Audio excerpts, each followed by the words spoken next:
자, 44쪽에 보시죠. 권리 변동의 원인 이렇게 되어 있는데 일반 법률 요건과 사실 이렇게 되어 있죠. 보시면 법률 관계 변동의 원인이 되는 것을 법률 요건이라고 하며 요건을 갖추면 변동이 된다고 했죠. 그 결과로 나타나는 효과, 즉 권리 의무 관계의 변동을 법률 효과라고 한다. 그리고 법률 요건을 구성하는 개개의 사실을 법률 사실이라고 한다. 그래서 우리가 사실, 요건, 효과 이 개념을 봤고요. 그러면 이제 권리 변동을 만들어내는 법률 사실은 어떤 게 있냐면 크게 용태와 사건이 있어요. 오른쪽에 나와 있는 표인데 그러니까 용태와 사건의 구별은 용태라는 건 사람의 정신작용이 개입되는 것, 그러니까 사람의 정신작용이 들어가 있는 걸 용태라고 하고 사건이라는 건 사람의 정신작용하고는 상관없어요. 그냥 벌어지는 일들이에요. 그럼 사건이라는 건 대표적으로 뭐가 있냐면 사람의 출생, 사망 이런 것들이 있고 또는 뭐 시간의 경과, 부당이득 이런 것들은 사람의 정신작용하고 상관없는 사건들이에요. 그러니까 사람이 출생하고 사망하는 건 자기의 의지와는 상관없죠. 어쩌다 보니 태어나 있는 거예요. 출생인 거고 시간이 경과한다. 시간이 경과하는 것은 우리의 의지와 정신작용과 상관없어요. 시간이 벌써 흘러서 2018년 새해가 밝았잖아요. 그러면 이 시간이 경과되면 권리가 변동되는 거야, 안 되는 거예요? 그러니까 되니까 보는 거예요. 예, 되니까. 예. 그러니까 아까 뭐라고 했냐면 일반 채권은 몇 년이 지나면 소멸한다고 했어요. 10년. 그러니까 10년이라는 시간은 정신작용과 상관없이 지나가는 거지만 다른 사실과 결부되어 권리가 소멸될 수도 있는 거고요. 취득시효는 우리 나중에 보겠지만 점유취득시효는 몇 년을 점유해야 되냐면 20년이에요. 그럼 20년이라는 시간의 경과와 다른 사실이 결부되어 권리를 취득할 수도 있는 거예요. 그런 것들이 이제 사건인 거고요. 자, 부당이득이라는 말이 나오는데 부당이득은 우리가 앞으로 셀 수 없이 많이 언급할 거예요. 부당이득의 법률상 의미는 뭐냐면 부당이득이란 법률상 원인 없이 취득한 것을 부당이득이다라고 불러요. 그러면 이 부당이득은 여러 형태로 나타날 수 있는데 우리가 앞으로 가장 많이 공부하는 부당이득은 이런 모습이에요. 갑이 을하고 매매 계약을 합니다. 그럼 매매 계약을 해서 얘가 소유권을 넘겨줘요. 등기를 넘겨줬고요. 을은 갑에게 돈을 줬겠죠. 매매 대금을 줍니다. 그러면 을이 갑한테 부동산을 넘겨받고요. 갑은 을에게 돈을 받았는데 이렇게 서로 주고받은 건 그 원인이 뭘 했기 때문이에요? 매매. 이게 요건이잖아요. 이 매매를 원인으로 하여 소유권과 대금을 서로 주고받은 거예요.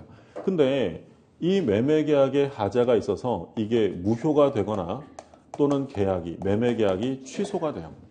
그럼 매매 계약을 원인으로 주고받았는데 이 매매 계약이 무효 취소가 돼버리면 서로 주고받은 법률상 원인이 있어요? 없어진 거예요?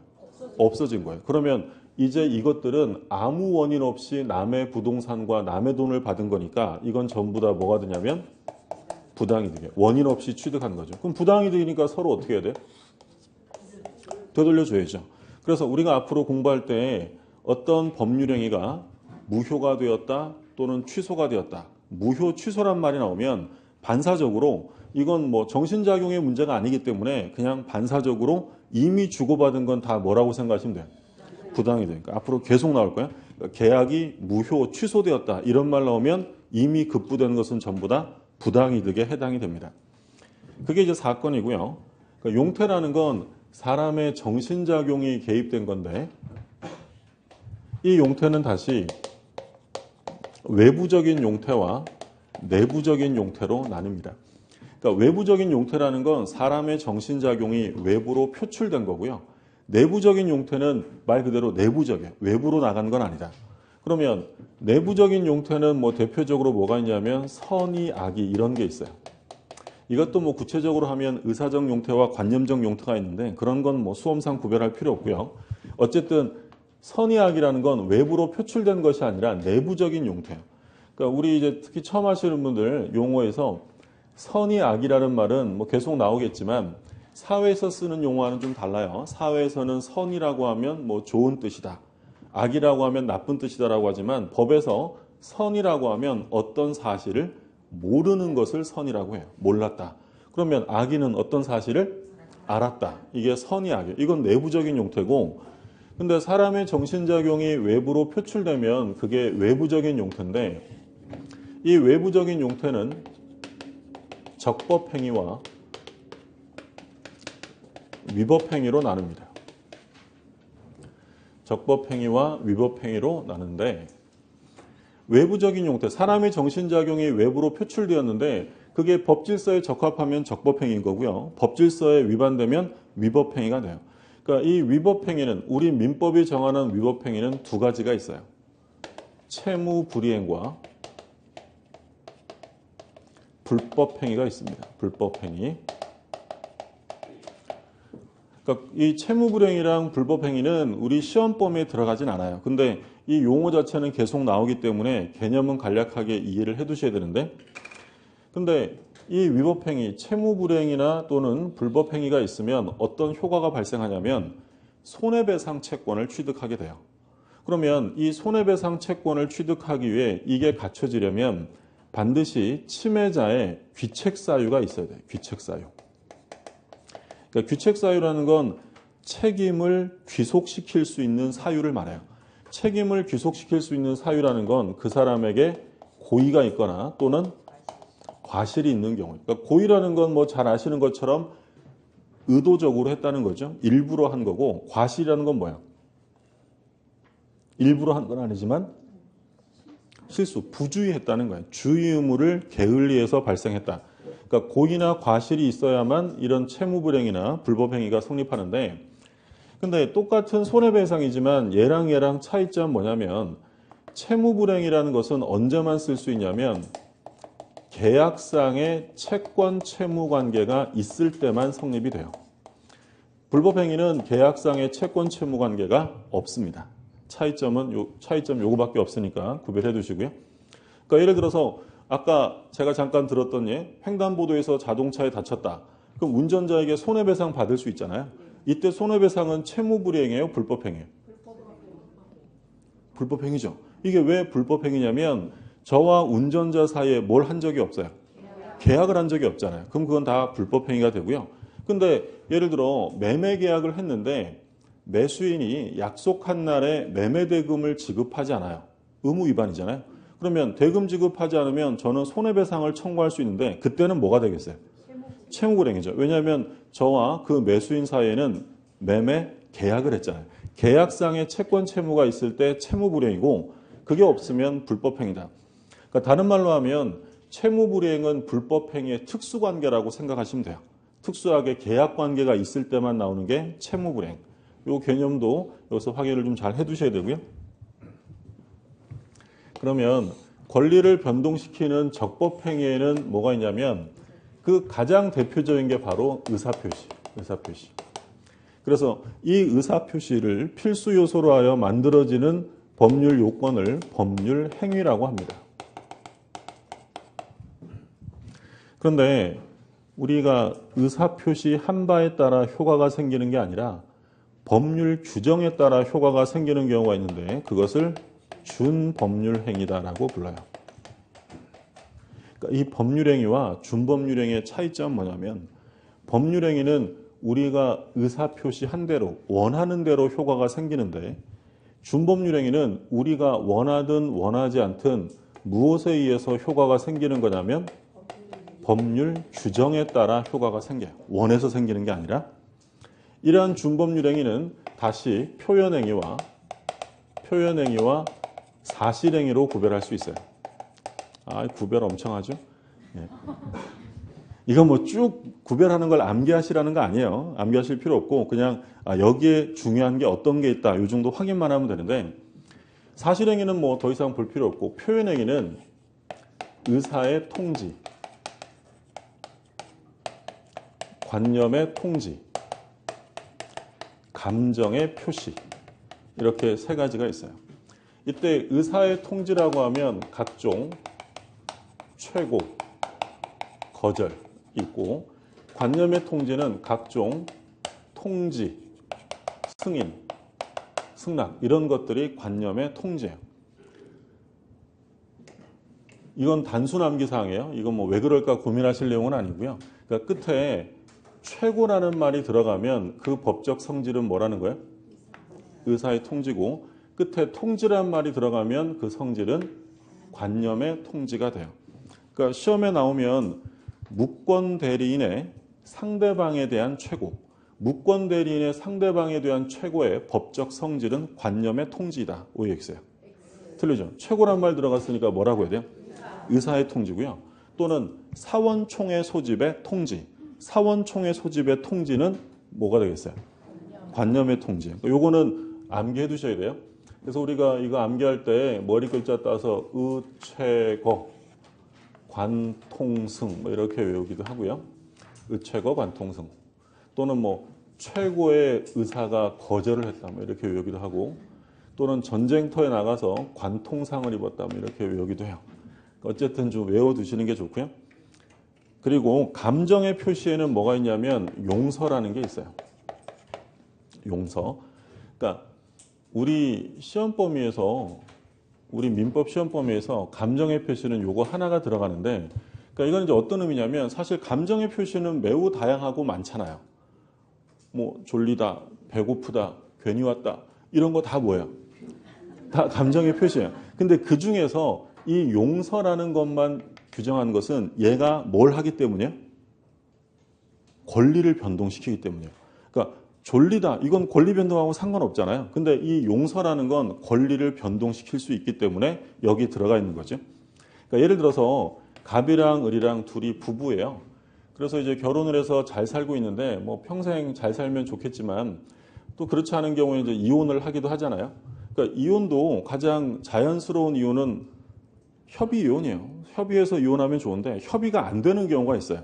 그럼 협의가 안 되면 을이 갑을 상대로 뭘 청구할 수 있냐면 재판상 이혼을 청구할 수 있어요. 근데 재판상 이혼은 아무 때나 다 받아주는 거 아니에요. 그냥 요즘에 우리 남편이 또는 우리 아내가 집에 늦게 들어와요. 이혼시켜주세요. 받아주겠어요?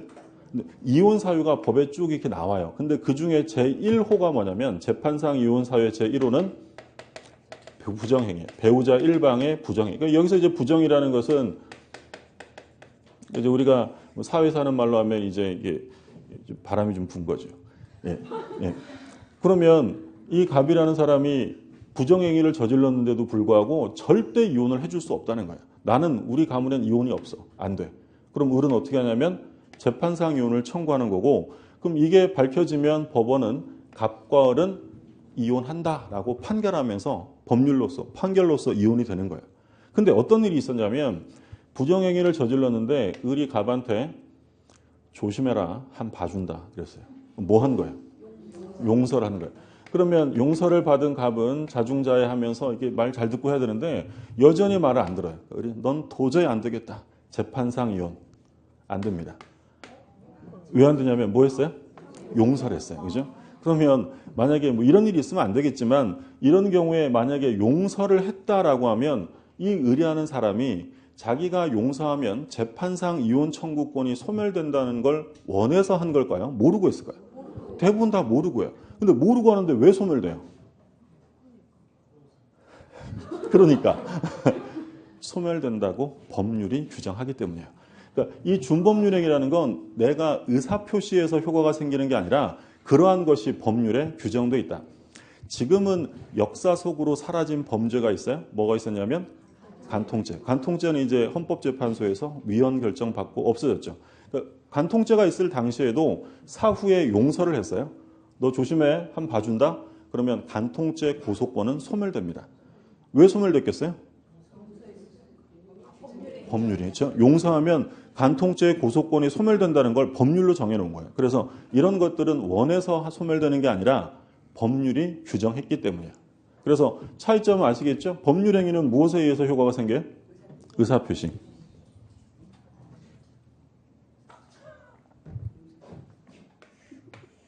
우리가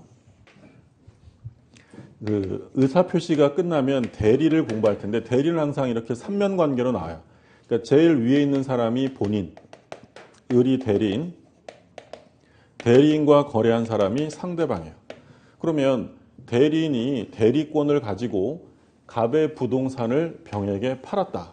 그러면 이 매매 법률 효과는 누구한테 가겠어요? 본인한테 가요. 그게 대리제도예요. 그러니까 대리인이 행위하고 효과는 본인에게 귀속이 됩니다. 근데 이 효과가 본인에게 귀속되려면 이 을에게 정당한 대리권이 있었어야 돼요. 근데 대리권도 없는 애가 이 갑의 위임장을 위조해서 내가 대리인입니다라고 하면서 팔아버렸대요. 그런 걸 이제 우리 뭐라고 부르냐면 무권 대리라고 불러요. 그러니까 대리권이 없으면서 대리 행위를 했다는 거죠. 그럼 대리권도 없는 애가 위임장이랑 서류 위조해서 나 갑대리인이에요 라고 팔았다면 본인은 책임을 질까요 안 질까요? 상식으로 생각해 보세요. 내 집인데 어떤 이상한 애가 지가 내 대리인이라고 서류 위조해서 팔았다면 나는 집 줘야 돼요 안 줘야 돼요? 당연히 안 주죠. 대리권이 없으면 효과가 생기진 않아요. 그럼 얘가 피해 볼 수 있잖아요. 그럼 얘한테 어떤 권한을 주냐면 최고권을 인정해줘.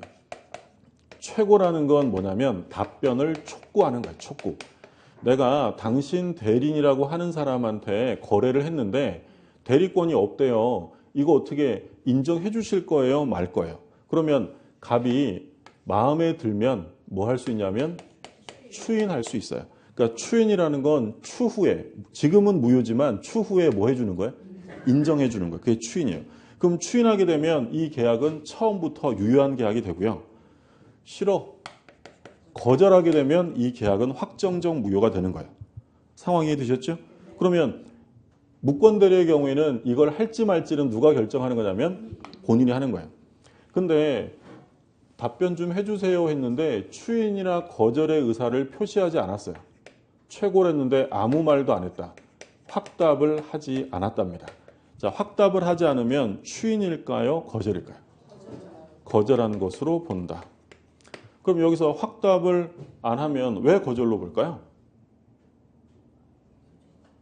법률이 규정하기 때문이야. 그렇죠. 이게 바로 준법률. 이 최고라는 게 의사의 통지잖아요. 그럼 여기에 대한 효과는 당사자 의사와 상관없이 법률에서 뭐라고 정했냐면 본인이 최고 기간 내에 확답을 바라지 않으면 추인을 거절한 것으로 본다라고 법이 정한 거예요.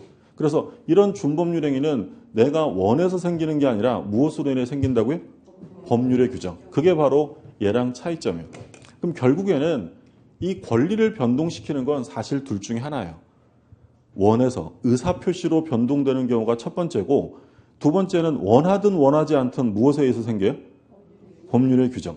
그러면 우리가 앞으로 열심히 공부해야 될 부분은 법률 행위로 변동되는 거예요? 법률 규정으로 변동되는 거예요? 법률 행위 중이죠. 그러니까 법률이 정해서 변동되는 건 소수고요. 그러니까 우리 민법은 공법이에요, 사법이에요? 사법이죠. 그러니까 우리 그 법의 체계로 볼 때 사법과 공법이 있는데 사법은 일반 개인과 개인의 관계를 다룬 걸 사법이라고 해요. 그러니까 사인들 간의 법률 관계죠. 근데 공법이라는 건 개인과 국가기관, 공권력의 주체와의 관계를 다룬 걸 공법이다라고 불러요. 그러면 우리 민법은 개인과 국가 간의 관계요, 개인들 간의 관계를 규율하는 거예요. 개인들끼리 매매하고 교환하고 이랬을 때 문제가 생기는 걸 다루는 건 사법, 이런 거죠. 그러면 예를 들어서 형법. 사람이 범죄를 저지르면 처벌하는 형법. 그럼 형법은 어디에 속하겠어요? 공법이죠. 이건 개인과 개인 간의 관계가 아니라 개인과 국가기관 간의 관계를 다루는 법이에요.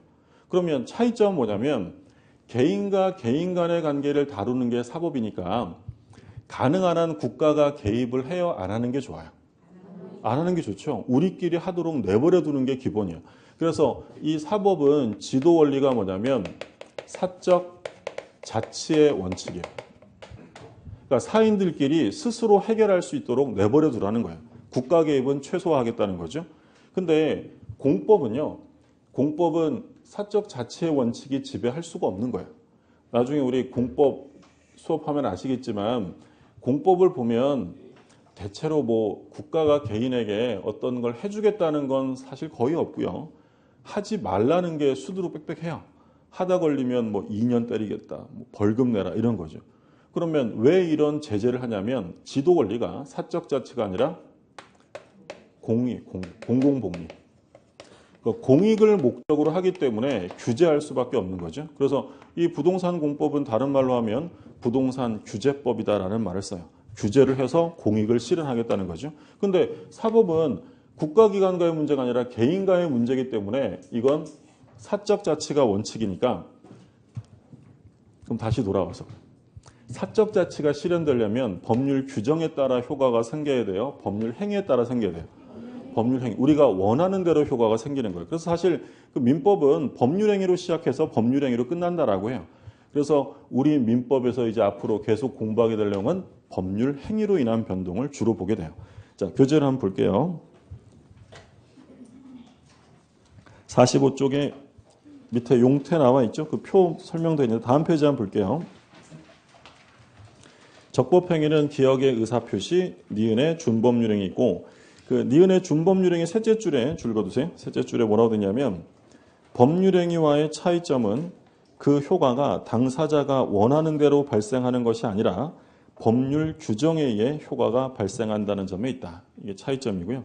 그 다음에 이제 표현행위로 의사의 통지, 관념의 통지, 감정의 표시가 있는데 또 중요한 건 앞에 두 개만 보세요. 의사의 통지와 관념의 통지인데 거기 의사의 통지 둘째 줄에 가운데 줄 거두세요. 각종 뭐가 있냐면 최고, 거절. 그러니까 뒤에 거는 학설의 대립이 있기 때문에 뭐 꼭 안 외우셔도 되지만 앞에 최고는 의사의 통지고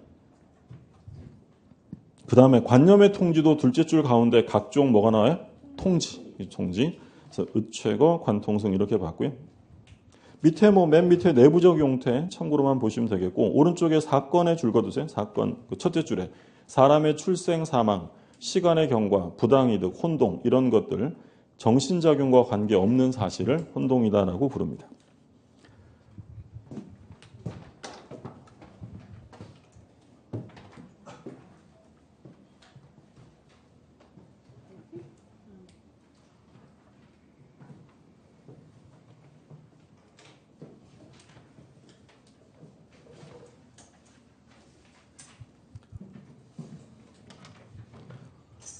그래서 이제 우리가 법률 행위를 공부하는 건데요. 그럼 법률 행위란 무엇을 법률 행위라고 하느냐? 그러니까 우리가 뭐 사회에서 법률 행위라는 말은 전혀 쓰지 않는 말이에요. 근데 이 법률 행위는 그냥 쉽게 생각하시면 계약 같은 거라고 생각하시면 돼요. 법률 행위란 법률 규정으로 효과가 생기는 게 아니라 무엇으로 생긴다고 했냐면 의사표시예요. 그럼 법률 행위는 반드시 뭐가 있어야 되냐면 의사표시예요. 의사표시를 필수 요소로 하는 법률 요건을 말합니다. 그러니까 법률 행위는 반드시 어떤 말이 들어가야 되냐면 의사표시가 있어야 돼요. 여기에 따라서 효과가 생긴다라는 거죠. 그럼 만약에 지문에 의사표시 없는 법률 행위란 존재할 수 없다. OX예요? 맞는 거예요. 의사표시가 없으면 그건 법률행위가 아니에요. 법률행위는 반드시 의사표시가 들어가요. 그러면 이 법률행위를 하면 법률 효과가 생기잖아요.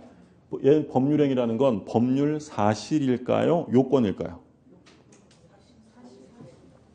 요건이다 이렇게 써있죠. 네. 이 의사표시가 법률 사실인 거예요. 아까 우리가 그림 볼 때 갑이 을한테 살래 청약하고 을이 응 살게 승낙했잖아요. 그래서 뭐가 성립돼요? 계약. 그러면 여기에 따라 효과가 생기는 건데 그럼 여기서 법률 행위라는 건 청약이에요? 승낙이에요? 계약이에요? 법률 행위라는 건 계약이죠. 계약. 이게 법률 요건이잖아요. 그러면 청약과 승낙은 이 요건을 구성하는 법률 사실로서의 의사표시가 돼요. 그러면 법률 행위는 법률 요건이고 의사표시는 요건이 아니라 뭐에 들어가요? 사실. 그럼 계약이라는 법률 행위는 의사표시가 몇 개 필요해요? 2개. 청약과 승낙. 그렇죠? 그런 거고요. 그래서 법률행위의 필수 요소가 바로 의사표시이기 때문에 우리가 원하는 대로 효과가 생겨요. 그래서 이 법률행위를 뭐라고 얘기하냐면 사적 자치의 실현 수단이다라고 합니다. 그러니까 우리 사법의 주도 원리가 사적 자치라고 했잖아요. 이걸 실현할 수 있는 건 법률행위라는 수단이 있기 때문이에요. 그러니까 법률행위는 우리가 원하는 대로 효과가 생기기 때문이고요. 근데 법률행위를 했는데 만약에 의사표시에 하자가 있다. 그럼 이 의사표시 하자는 법률행위에 영향을 미칠까요? 안 미칠까요? 반드시 미치겠죠. 왜냐하면 법률행위에서 제일 중요한 게 뭐예요? 의사표시. 그럼 의사표시에 흠결이 있으면 바로 법률행위의 흠결로 연결되는 거죠. 그러니까 자동차가 있어요. 자동차에서 제일 중요한 걸 예를 들어서 엔진이라고 가정한다면 엔진이 고장났어요. 그럼 뭐가 고장난 거예요? 자동차 고장난 거예요. 그럼 법률행위에 제일 중요한 게 의사표시니까 의사표시에 하자가 있으면 그건 곧바로 법률행위 하자로 이어질 수밖에 없다는 거죠. 근데 오해하시면 안 되는 건 그러면 법률행위와 의사표시가 같은 말이냐? 같은 말이에요? 달라요? 다른 거였죠. 같은 건 아니에요. 그러니까 법률행위가 의사표시만으로 구성되어 있는 경우도 있겠지만 또 다른 사실을 플러스 알파를 요구할 수 있다. 그러니까 일단 법률행위는 법률 요건인 거고 의사표시는 사실인 거잖아요. 그래서 법률행위와 의사표시가 이퀄 관계가 성립하는 건 아닙니다. 그러니까 우리가 이제 흔히 얘기하는 게 뭐가 있냐면 혼인, 결혼이 있죠. 결혼. 그러면 갑이 을한테 저랑 결혼해 주시겠어요? 라고 합니다.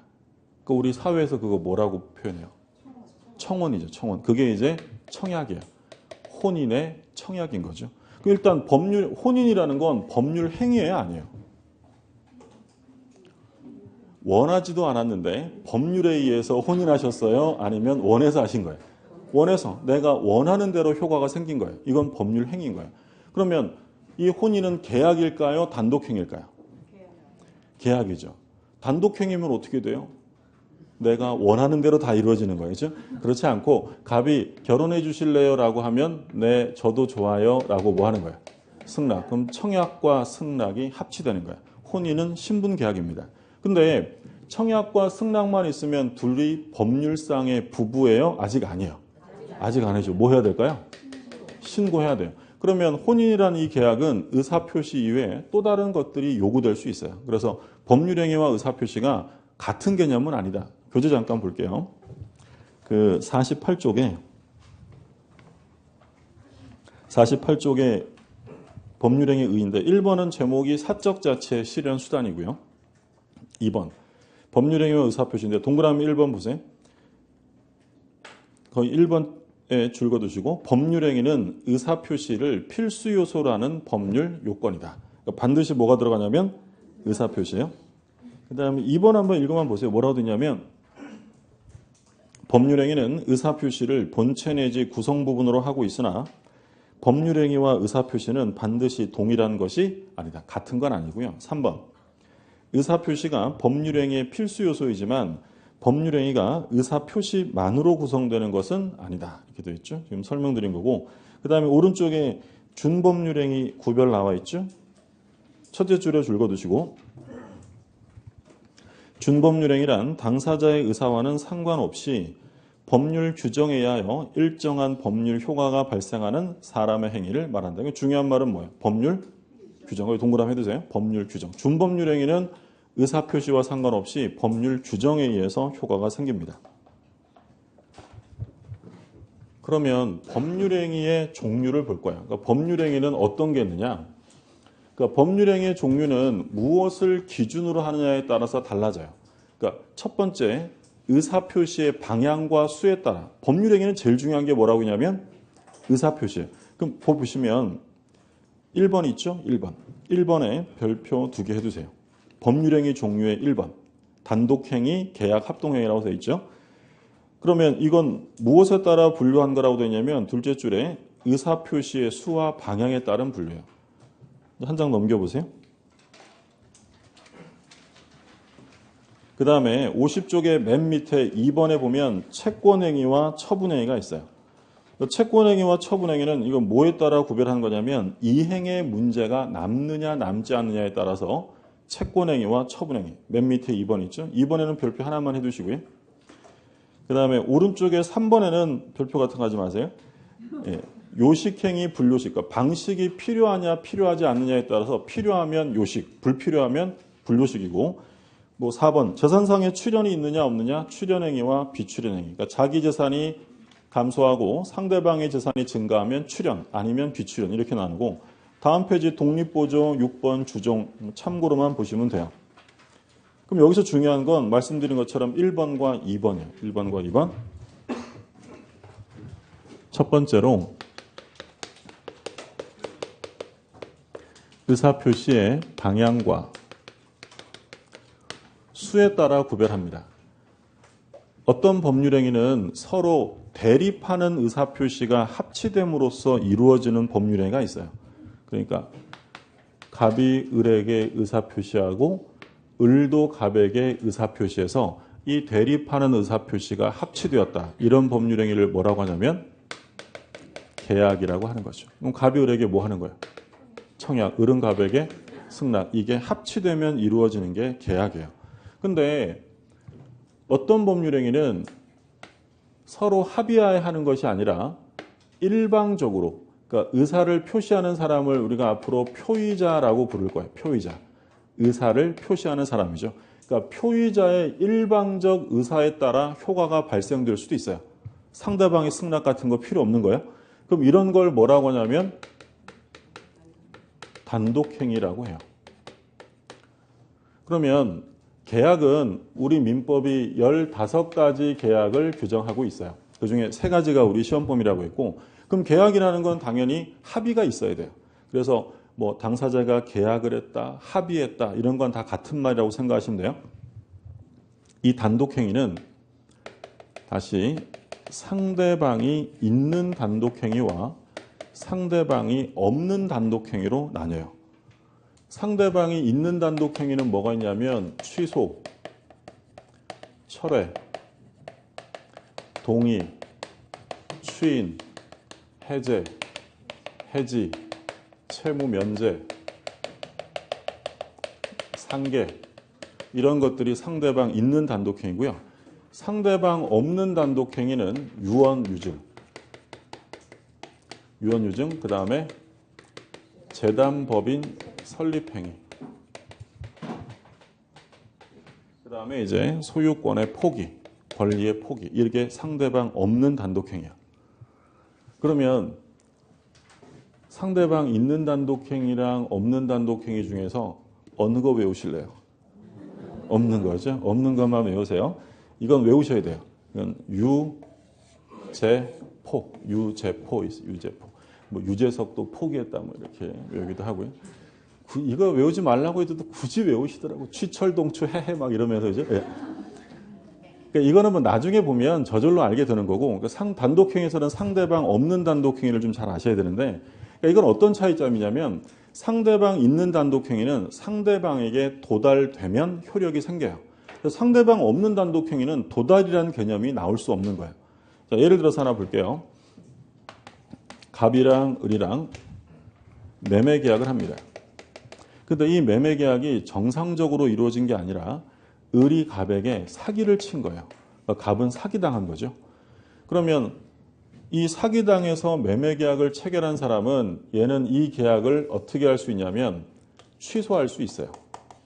사기당했으니까 정상적 의사표시가 아니잖아요. 그러면 사기당한 갑이 이 계약을 취소하면 사기치고 계약한 을에 승낙이 있어야 소멸될까요? 일방적으로 하는 거예요.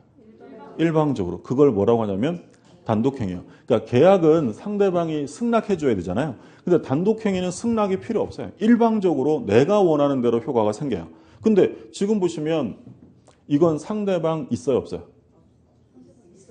얘랑 계약했잖아요. 얘한테 취소해서 이게 도달되면 취소 효력이 생기는 거예요. 근데 상대방 없는 단독행위는 그런 게 있을 수 없어요. 유언이라는 것은요, 유언이나 유증은 상대방에게 도달되어야 효력이 생기나요? 아까 그 얘기했잖아요. 내가 죽으면 나의 가장 친한 친구에게 내 건물을 준다. 이게 유증이었어요. 그러면 이 유증은 그 의사표시가 친구에게 도달되면 효력이 생겨요? 만약에 도달되면 효력이 생긴다 이러면 이건 큰 문제예요. 빨리 받고 싶으면 범죄가 발생할 수 있잖아요. 이건 도달의 개념이 나오는 게 아니에요. 유언도 마찬가지예요. 유언도. 이건 도달로서 생기는 게 아니라 그러니까 우리 유언은 좀 신경 쓰셔야 되는 게 뭐냐면 유언은 요식행위예요. 요식행위. 그러니까 요식이라는 건 뭐야? 방식을 요구한다는 거예요. 그러니까 반대말은 뭐야? 반대말은 불요식행위야. 그러니까 유언이라는 것은 우리 민법 시험 범위는 아니니까 우리가 암기할 필요는 없는데 뭐 자필증서, 구수증서, 녹음증서, 공정증서 뭐 5가지 방식을 요구해요. 그러니까 우리 흔히 그 TV에서 보는 드라마에서 보는 어떤 분이 돌아가시기 전에 이게 누우셔가지고 애들한테 니들 그렇게 해라 이렇게 말씀하시는 건 유언일까요, 아닐까요? 그거는 그냥 당부 말씀하시는 거고요. 그건 법률상 유언이 될 수 없어요.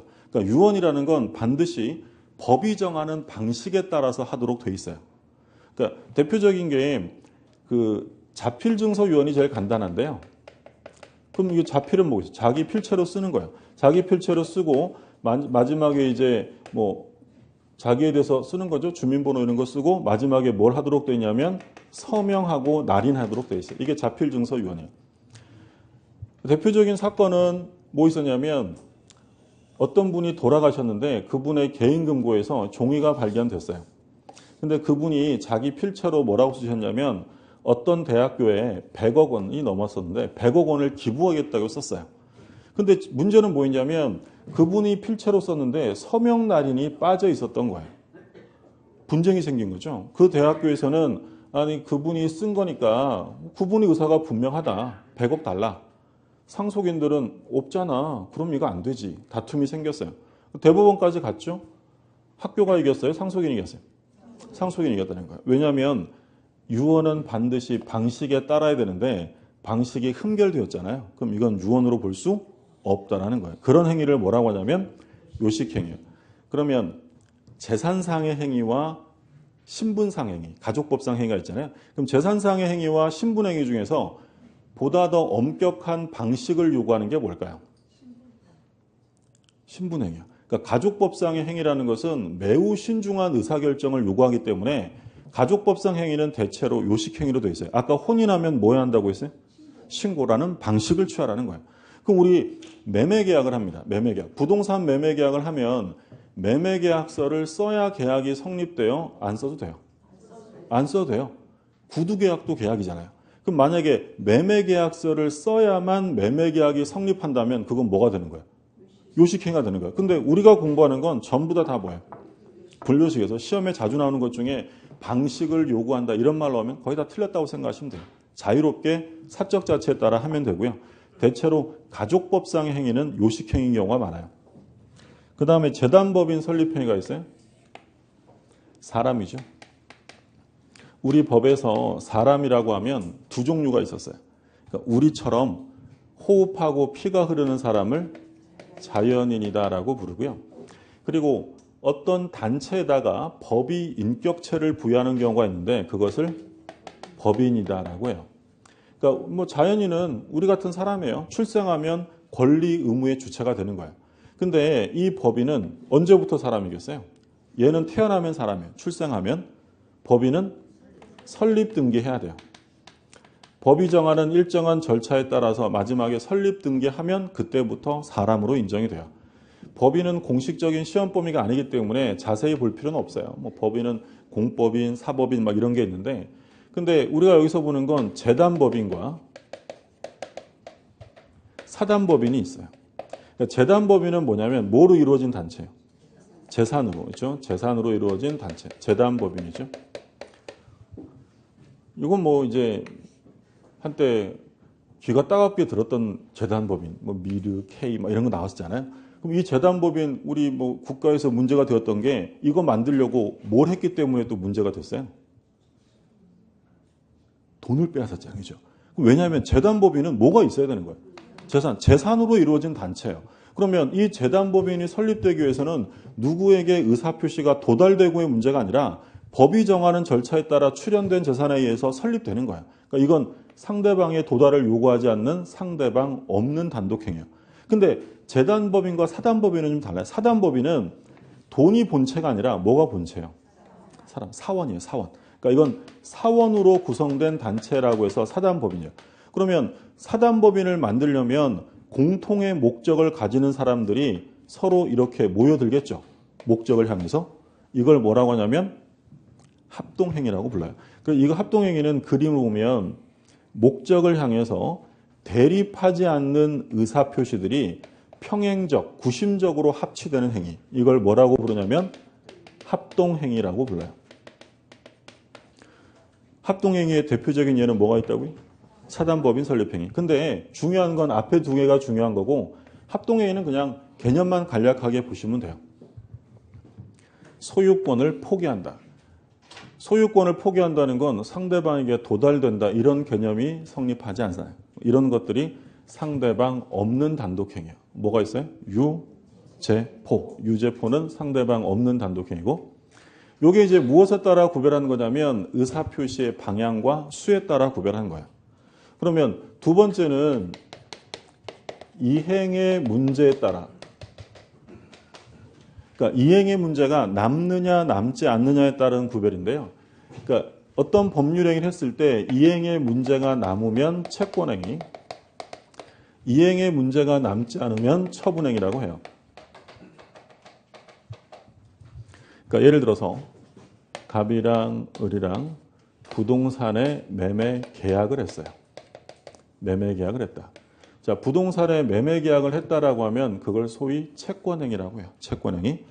그리고 나중에 갑이 을에게 등기 넘겨주겠죠. 이 등기 넘겨주는 걸 소위 처분행위다라고 불러요. 구별되셨어요? 그러면 채권행위, 계약을 했어요. 그럼 계약을 하면 앞으로 이행의 문제가 남아요? 남지 않아요? 이행의 문제가 남죠.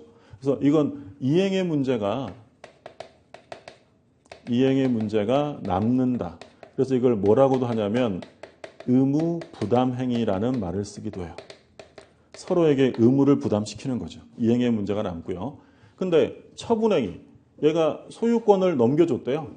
그러면 이건 더 이상 이행의 문제가 남지 않습니다.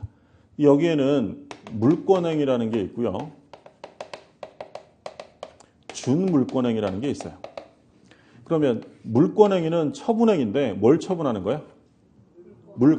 물건을 처분하는 걸 물권행위다라고 불러요. 예를 들어 소유권 이전 행위, 저당권 설정 행위 이런 건 처분이에요. 근데 준물권행위라는 건 뭐냐면 처분은 처분인데 이건 물건을 처분하는 게 아니라 권리를 처분하는 거예요. 예를 들어서 갑이 을한테 1억 원의 채권이 있어요. 근데 갑이 을한테 돈 갚지 마라고 채무를 면제해 줍니다. 자, 채무를 얘가 면제해 줬대요. 그럼 이제 앞으로 이행의 문제가 남아요? 없어진 거예요? 더 이상 없어요. 그럼 이건 처분행위입니다. 근데 처분행위인데 얘가 처분한 건 물건이에요? 채권이에요? 채권이에요. 이런 걸 뭐라고 불러요?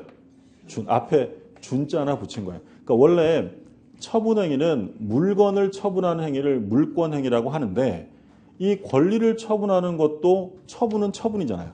근데 물건이 아니기 때문에 앞에 뭐 하나 더 써준 거야. 그래서 물권행위에 준한다라는 개념이에요. 또는 갑이 을에게 가지고 있는 채권을 병에게 양도해 주었다. 채권을 양도했어요. 그러면 얘가 채권을 갖게 되었으니까 채권을 처분한 거야. 더 이상 이행의 문제가 남지 않는데 근데 물건이 아니라 뭘 처분했어요? 채권. 이런 걸 뭐라고 하냐면 준물권행위라고 불러요. 자, 그럼 제가 질문을 드리면 매매, 교환, 증여. 매매, 교환, 증여는 채권행위일까요? 처분행위일까요? 그러니까 여기서 이제 앞서 나가시면 안 돼요. 매매를 했어? 그럼 결국 소유권이 넘어갔군. 이러시면 안 되고 매매, 교환, 증여는 뒤에 어떤 말이 생략된 거냐면 계약. 그러니까 매매 계약, 교환 계약, 증여 계약. 이건 전부 다 뭐예요? 채권, 이행의 문제가 남아요. 근데 소유권 이전 행위, 저당권 설정 행위라고 하면 이건 처분해가 되는 거예요. 그래서 거기에 혼동하시면 안 돼요. 매매, 증여, 교환 이건 계약이기 때문에 이행의 문제가 남아요. 요건 이제 기초 개념이고 하나만 더 볼게요. 무권리자의 행위가 있어요. 무권리자. 예를 들어서 갑이 이 부동산을 팔기로 했는데 이게 병 거예요. 병이 소유자. 그러면 무권리자가 남의 것을 파는 채권행위 계약을 했대요. 그럼 무권리자가 남의 것 파는 계약을 하면 유효해요? 무효해요? 우리 또 도덕심 충만해가지고 왜 남의 걸 팔아? 무효 이러지만 이거 해도 돼요. 유효해요. 어떻게 하면 되니까? 넘겨주면 되잖아요. 나중에 사서 넘겨주든 뭐 어떻게 부탁을 해서 넘겨주든 결국 넘어가면 완전한 이행이니까 상관없어요. 그러니까 무권리자도 얼마든지 계약은 할 수 있는 거예요. 왜냐하면 어차피 뭐가 남는 거니까. 이행의 문제가. 그런데 무권리자가 계약한 걸 넘어서서 얘가 등기 서류를 위조해서 소유권 이전 등기까지 해줘요. 그럼 무권리자가 뭐 하는 거예요? 처분행위. 요거 유효일까요? 무효일까요? 이건 무효예요. 이건 무효. 그럼 여기서 알 수 있는 점은 계약은요. 채권행위는 반드시 권리자만 해요. 무권리자가 해도 유효하다는 거예요. 무권리자가. 그런데 처분행위는 아무나 할 수 없어요. 처분행위는 반드시 처분권이 있는 사람만 할 수 있다. 차이점 구별되시죠? 자, 우리 시험에 이렇게 한번 나왔어요. 뭐라고 나왔냐면 부동산이 있는데 갑과 을이 2분의 1의 지분으로 공동 소유하고 있어요. 공유하고 있는 거죠. 근데 자기 지분은 2분의 1밖에 안 되는데 자기 지분이 아니라 이 공유물 전체를 매매하는 계약을 체결합니다. 그러면 갑이 공유물 전체를 매매하는 계약을 체결하면 이 매매 계약은 무효이다. 이게 우리 시험 지문이었어요? OX예요? 틀려요. 얼마든지 해도 돼요. 나중에 어떻게 하면 되니까? 취득해서 넘겨주면 되는 거잖아요. 만약에 못 넘겨주게 되면 이에 대한 책임을 지는 문제지 계약 자체가 무효가 되는 건 아니에요.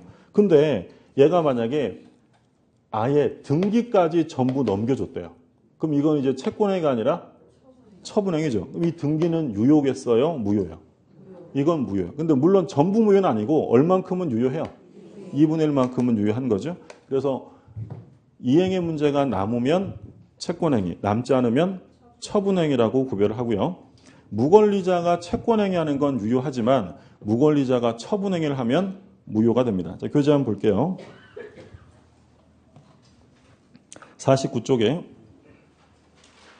49쪽에 말씀드린 것처럼 1번 제일 중요하다고 했죠. 거기 종류에 기억에 상대방 없는 단독행위 있어요. 거기 줄 거두세요. 기억에 상대방 없는 단독행위. 하단부에 유언유증, 재단법인 설립행위, 소유권 포기. 이거 상대방 없는 단독행위고 다음 페이지 보시면 상대방 있는 단독행위는 뭐 굳이 외우실 필요 없다고 했고요. 그 다음에 3번에 보면 단독행위의 특징이 나옵니다. 기억에 줄 거두세요. 기억. 단독행위는 일방적 의사표시만으로 법률 효과가 발생하므로 법률의 규정이 있을 때 하나여 허용된다. 자, 무슨 얘기냐면 계약이랑 단독행위는 뭐가 다르냐면 계약은 나 혼자 원한다고 되는 게 아니라 상대방이 합의를 해줘야 돼요. 그러면 우리 민법이 15가지 계약을 규정해 놓았다라고 했는데 근데 법이 정하는 계약만을 해야 될까요? 합의가 있으면 새로운 계약을 만들어낼 수도 있을까요? 얼마든지. 그렇죠? 그래서 얼마 전까지만 해도 우리 민법이 14가지 계약이었어요. 14가지 계약.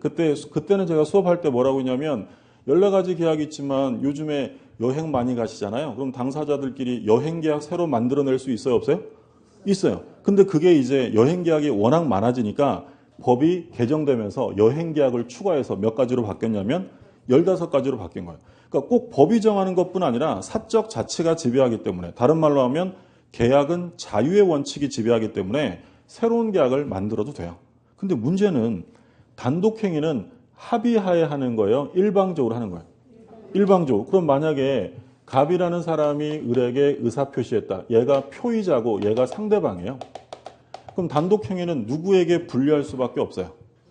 상대방. 얘 승낙 없어도 얘가 원하는 대로 효과가 만들어지기 때문이에요. 그러면 단독행위는 하고 싶다고 막 할 수는 없고요. 얘는 언제 하도록 되어 있냐면 법률에 규정이 있을 때. 소위 단독행위는 법정주의예요. 그럼 좀 전에 우리 예를 든 거 요거.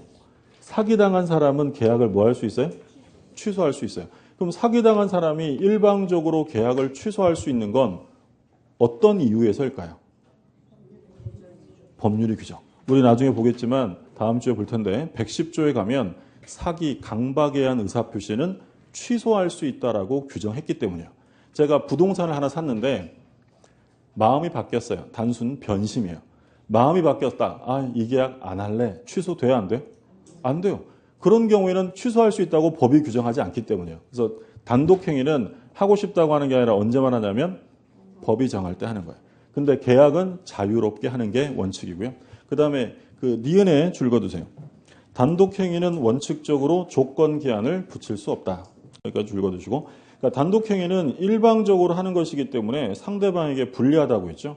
그러면 하려면 하고 말려면 말아야지 거기에다가 조건을 붙여서 단독행위 할 수는 없어요. 그러면 상대방의 지위가 더욱더 불안정해지기 때문이에요. 그 얘기고. 그 다음에 이제 밑에 채권행위와 처분행위인데 오른쪽에 1번 채권행위. 뭐라고 되냐면 채권행위는 채권 채무를 발생시키는 법률행위이다. 둘째 줄 가운데에 줄 그어두세요. 증여, 매매, 임대차. 다 계약이죠. 채권행위야. 그 다음에 2번 처분행위. 이제 1번 물권행위에 줄 그어두시고요. 2번 준물권행위 줄 그어두시고 1번에는 둘째 줄에 뭐가 나와 예를 들어놨어요? 소유권 이전행위, 저당권 설정행위. 줄 그어두세요. 그게 이제 처분행위야. 그 다음에 2번의 준물권행위는 둘째 줄 마지막에 채권 양도, 채무 면제, 무채재산권의 양도. 무채재산권이라는 건 뭐 특허권 이런 거 있잖아요. 그런 것. 이건 다 권리예요. 물권행위는 뭘 처분하는 거냐면 물건. 지금 보시는 것처럼 준물권행위는 뭘 처분하는 거예요? 권리. 이런 거고. 핵심 박스가 있는데 표 하나 해두시고요. 별표 하나 해주세요. 별표. 무권리자의 채권행위는 유효하나 무권리자의 처분행위는 무효이다. 그래서 처분행위는 아무나 할 수 있는 것이 아니라 처분권이 있는 사람만 할 수 있어요. 자, 그 얘기 나와 있고 다음 페이지에 문제 한번 볼까요?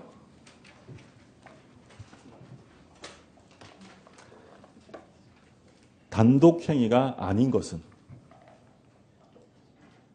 뭐 답이 자기 찍어달라고 뭐예요 답이? 합의. 합의라는 건 일방적이에요? 계약이에요? 계약이죠. 그러면 합의 예제가 정답. 2번에 철회, 3번에 취소, 4번에 동의, 5번에 추인. 취철동추 나왔죠? 이거 다 상대방 있는 단독행위. 무슨 말이 되셨죠? 이렇게 나오면 다 푸시겠죠? 예. 47쪽 보세요. 47쪽. 자, 요번 우리 시험 문제. 그러니까 원래 이 파트에서는 사실 시험이 매년 나오는 게 아니에요. 몇 년에 한 번 나오는 건데 요번 시험에 이 파트가 출제가 됐어요. 47쪽의 대표 예제 보죠. 다음 중 서로 잘못 짝지어진 것입니다. 47쪽. 그러면 1번에 저당권의 설정, 이전적 승계. 뭐라고 해야 돼요? 설정적 정답 1번입니다. 정답 1번. 2번 소유권의 포기, 상대방 없는 단독, 유제포 있었고요. 3번 청약자가 하는 승낙 연착의 통지. 끝에 무슨 말 들어갔어요? 통지. 그러면 의사의 통지에 관념의 통지. 관념의 통지. 4번 무주물 선정. 승계취득의 원취득이요. 원취득이고 그 다음에 5번 무권대리에서 추인 여부에 대한 확답의 최고. 끝에 최고 들어갔죠? 그럼 뭐라고 한다고요? 의사의 통지라고 하는 거죠. 정답은 1번이 되겠고요. 출제되면 이제 이런 형태로 암기를 해두셔야 되는 형태들이 좀 있죠. 이게 지금 이렇게 많이 보셔야 돼요. 이게 딱 나오면 거의 탁탁탁 할 정도로 돼야 되지. 왜 그러냐면 어느 정도 대충 이렇게 대충 이해한 상태로 시험장에 가잖아요. 안 보여요. 그러니까 굉장히 기계적으로 하셔야 돼요. 그러니까 중요하다고 한 것은 딱 나오면 그 말이네라고 체크할 수 있을 정도로 여러분 좀 반복을 하셔야 되고요. 자, 그 내용이 52쪽까지고 법률행위 요건부터 좀 쉬었다가 보시죠.